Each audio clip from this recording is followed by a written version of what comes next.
Hello my lovely viewers, welcome back to Miss Independent UK. I love you so much. Thank you guys for always keeping on. Today I want us to talk about how to wash our vaginas. Women, if I talk about our reproductive system or our private parts, this is a place that is so sensitive, but we tend to neglect. We give a lot of our time and our attention to our faces. The more the time you give or you dedicate to your face, it's the time you would be dedicating down there, because this place is where you'll get something or a disease and you'll go to a gynecologist and you're even afraid to show them. So I think we should be more sensitive and be more careful with our private parts. How often do you wash it? How do you even clean it? You tell me everyone knows how, but we don't know. Trust me, we don't know. You'll find women having bad vaginal odors. The smell is like fishy, you know. You even remove your pant and smell on it and you feel like this is it's not smelling right. The vagina has its own smell. So it has its own, so you can differentiate the smell of a vagina from the bad odor or from the bad smell that has just accompanied it due to circumstances, maybe poor hygiene, maybe STDs, maybe UTIs, you know, a lot of things. So first of all, how do we clean our vagina? One, I'll talk about shaving. How often do you shave? You see, the more you keep this pubic hair around this area, it is going to bring about bacteria, because this pubic hair, you're putting on pants and you're sweating, so that the warmth there or the heat down there is going to be so comfortable for the bacteria to harbor in there, and these bacteria are not good for you. It might even cause you yeast infections. So how often do you shave? Just make sure you do not have this pubic hair, and if you love it or you want it on, at least make sure it's kept short, not so long, like for a month, 2 months, 3 months, 4 months. You can even find someone having pubic hair that is 6 months. Yes, you love your pubic hair and we know that you love it, which is okay, but keep it short and clean. Second, the vagina has the outer part that's like, we call them labia. This part is supposed to also be cleaned. How often do you clean it? I want you to get clean water. You can get a clean cotton cloth. Then you clean this part of the outer part of the vagina and you make sure it's clean, because if you don't clean it, it harbors some dirt that is, at least sometimes it can even be whitish, something like this. Whitish, like, you know, when you put posho or maize flour, when you put maize flour in water, how it looks like, but not pure white flour. So this thing, you can, if you want to know how dirty you are, just get that cloth and try cleaning this part. You'll tell me the sides of the labia. Next, those I'm talking about these people who pulled, and even if you didn't pull, you can also clean it. Next, when you use the toilet, how do you clean yourself?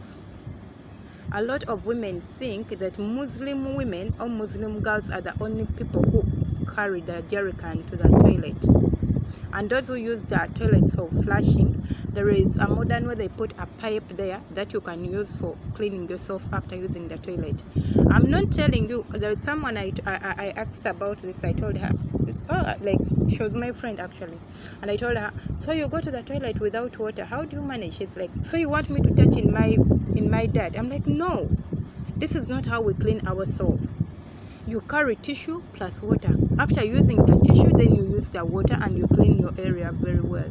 It does not matter if you've just, now let me give you an example. You go and do susu, or you go and do number 1 or number 2, whatever it is. Then after you clean yourself with the tissue, you're not so clean maybe, and then you put back the pants, then the smell is coming, you know.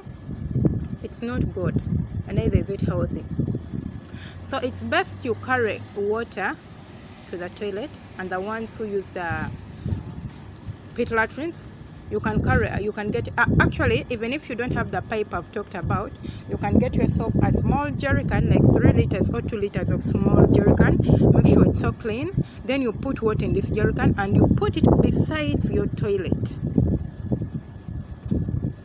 you put it beside the toilet seat, just there. So after using the toilet and using your tissue, then you get this water and clean yourself. When the water finishes, you refill your can and put it back, your jerry can, and put it back. At least make sure you clean, and make sure that you don't carry feces around with you, because this also affects our vagina, it affects our private parts.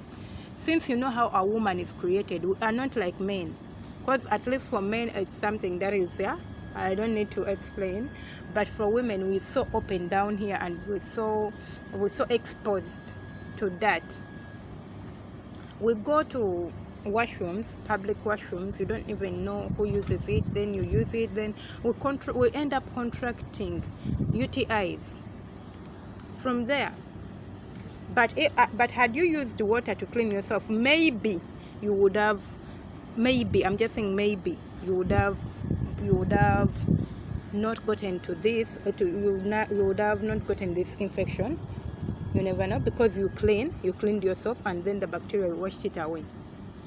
And another thing, some people, when you have sex with a man and this man ejaculates in you, it leaves some sperms there in your body, and it's said that these sperms can stay in your private area for at least 24 hours. So how do you get it out?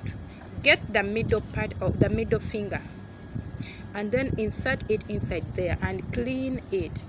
And they think of putting your finger into your vagina every now and then, it's not good. Only use it if you've had sex. But if you've not had sex, do not use it, because I believe the vagina self-cleans itself. It does self-cleaning. So it will push out the dirt. But if you had the sex, remember this sperms will stay there, and then it can bring a bad odor. It can bring a bad smell if you don't wash it very well. So if you've had sex and then you're done, I would at least request you to use the finger to clean yourself. You can insert the one finger, clean yourself, pour water, then clean again. You'll feel that now it's clean. Then if you feel it's clean, then it's okay, wash the outer part, and then you're done.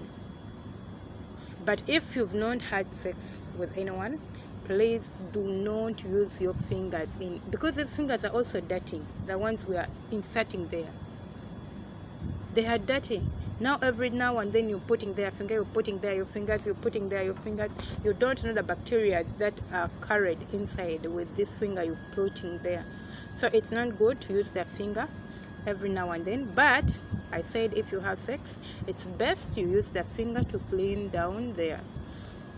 And I think I'll have to end here for today. Thank you guys for listening. Thank you for always keeping on. May God bless you for me. I love you so much. Keep on, and do not forget to subscribe if you're new, and if you're a returning subscriber, thank you so much for always loving me and always watching my content. Subscribe, like, and comment. If you have any question for me, leave it in the comment section. I'll be getting back to you. I'll be doing a video if it needs a video, and if it does not need a video, I'll see what